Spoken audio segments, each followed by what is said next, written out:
Dybala rawan cedera, masalah baru untuk Juventus. Kondisi Paulo Dybala mulai menimbulkan kekhawatiran di tubuh Juventus. Dalam 5 bulan terakhir, sang penyerang sudah 4 kali mengalami cedera. Teranyar, Paulo Dybala menjadi starter saat Juve bertemu Venezia pada giornata ke-17 Serie A Liga Italia. La Gioia julukan Dybala hanya bermain selama 12 menit dalam duel di Stadion Pierluigi Benzo pada 12 Desember dini hari waktu Indonesia Barat. Ia mendapatkan gangguan di otot paha kanannya. Tim medis Bianconeri masih harus memeriksa secara detail sehingga bisa mengetahui seberapa parah cedera yang dialami wakil kapten Juventus tersebut. Faktanya, Dybala secara konsisten berjuang mengatasi masalah otot di sepanjang musim ini bergulir. Demikian laporan dikutip dari Football Italia pada Senin, 13 Desember 2021. Semua bermula dari musim panas 2021 lalu. Saat itu, La Gioia mengalami masalah di paha kirinya. Ia sampai absen dari 21 Juli hingga 10 Agustus. Selanjutnya, paha kiri Dybala kembali mendapatkan gangguan pada 26 September. Waktu itu ia memperkuat Shinyo Tua menghadapi Sampdoria. Adapun butut dari cedera tersebut, ex Palermo ini hanya menjadi penonton saat rekan-rekannya bertemu dengan Chelsea, Torino, Zenit, dan juga AS Roma. Ia sempat dipanggil oleh tim nasional Argentina. Situasi pelik sang bintang berlanjut. Paulo Dybala mengalami cedera betis saat membela negaranya pada kualifikasi Piala Dunia 2022 melawan Uruguay. Dan kini Paulo Dybala merasakan sakit di paha kanannya. Sebelum tertatih-tatih di markas Venezia, La Gioia sudah merasakan gangguan ketika memperkuat Juventus melawan Malmo. Ia hanya tampil pada babak pertama dalam duel di Stadion Allianz, Turin pada tengah pekan lalu. Kelemahan fisiknya menimbulkan masalah serius. Tambah laporan dari Football Italia, Paulo Dybala mendapatkan kehormatan mengenakan nomor punggung 10 dan menjabat sebagai wakil kapten di Juventus. Tapi situasi kini membuat Bianconeri perlu mencari solusi terbaik. Kontrak Dybala di Bianconeri hingga Juni 2022. Kedua kubu diprediksi sudah menyepakati kelanjutan kerjasama. Dalam kontrak baru nantinya, La Gioia mendapatkan upah 10 juta euro per tahun. Tetapi fakta yang bersangkutan rentan cedera bisa memberi masalah untuk Shinyo Tua.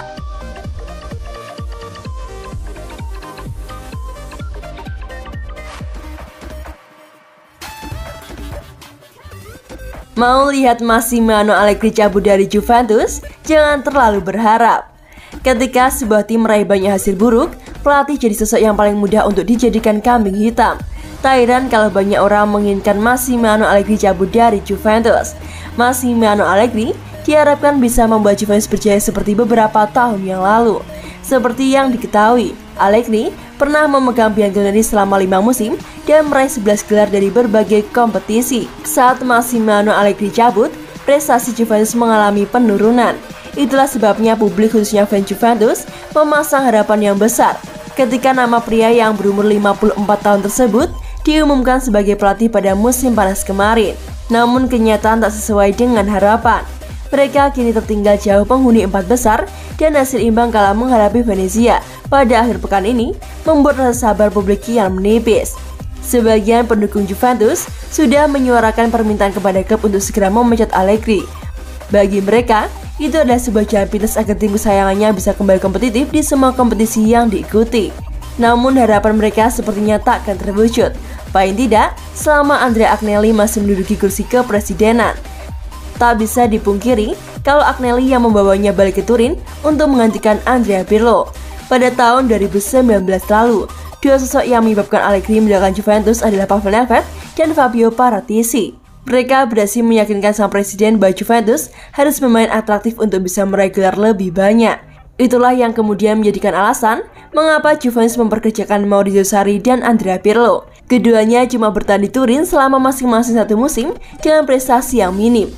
Pencapaian yang diraih selama era Sarri dan Pirlo membuat Agnelli berpikir secara realistis. Seperti yang diklaim Football Italia, Agnelli percaya bahwa hasil adalah tuntutan mutlak dan gaya bukanlah sesuatu yang ada dalam DNA klub. Faktor lain yang memperkuat alasan mengapa Juventus akan memecat Allegri adalah gaji. Mereka mendatangkan Allegri di musim panas lalu dengan kontrak berlaku hingga tahun 2025 dan bayaran yang cukup tinggi. Memecat Massimiliano Allegri sekarang bisa memberikan kerugian besar buat klub. Mereka harus menyiapkan kompensasi untuk 4 tahun yang tidak dipenuhi oleh Allegri, ditambah harus merekrut pelatih baru untuk menggantikannya. Pavel Nedved, Juventus kehilangan 30 gol Cristiano Ronaldo. Tetapi, Pavel Nedved secara terang-terangan mengakui kalau klubnya kehilangan sosok Ronaldo di lini depan Juventus. Tetapi ia percaya bahwa kepergian sang bintang tidak berpengaruh besar andai para penyerang Bianconeri bisa tampil produktif. Seperti yang diketahui, Ronaldo memutuskan hengkang dari Juventus pada musim panas lalu untuk memenuhi panggilan kembali dari Man United. Kepindahannya memakan biaya sebesar 12,5 juta pounds. Usia Ronaldo memang sudah jauh dari kata muda, tetapi perannya buat Juventus masih sangat terasa.